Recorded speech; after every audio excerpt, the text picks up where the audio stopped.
Georgia officers need more basic training. That is the resounding message tonight from one of our state's top police trainers. And right now, Georgia ranks 50th for minimum hours required to complete basic training. It is the second worst in the nation.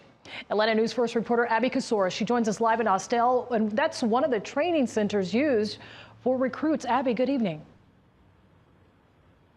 Yes, good evening. That's right. This is one of 10 certified training academies throughout the state. And while they weren't in session today, this is where those officers can go to receive that mandatory training. They have to finish 408 hours before putting on a badge. It's an 11-week course costing several thousands of dollars. I found out today the concern is not the lack of hours, but the need to update the state's curriculum.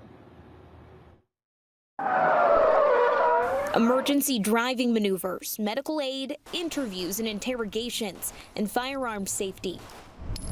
This is what a prospective law enforcement officer must learn in basic training before joining the force. The situations are so variable. I mean, you might go from one call where a cat is up a tree to a next call where it's a serious domestic situation to a next one that may involve an active shooter at a school. You've got to have a base level of competency in a number of areas. Chris Harvey, Deputy Director of the Georgia Peace Officers Standards and Training Council, says the state's curriculum is behind several years, failing to adjust to important training scenarios like cyber crimes and active shooter training. Right now, the curriculum was created at a time when people were doing manual fingerprints with they roll the ink and do all that stuff, and now it's almost all automated and computerized. Post wants to increase the minimum requirements and add additional courses they feel are necessary to change with the times. The barriers, time and cost, likely hundreds of thousands of dollars. They're looking for help from lawmakers.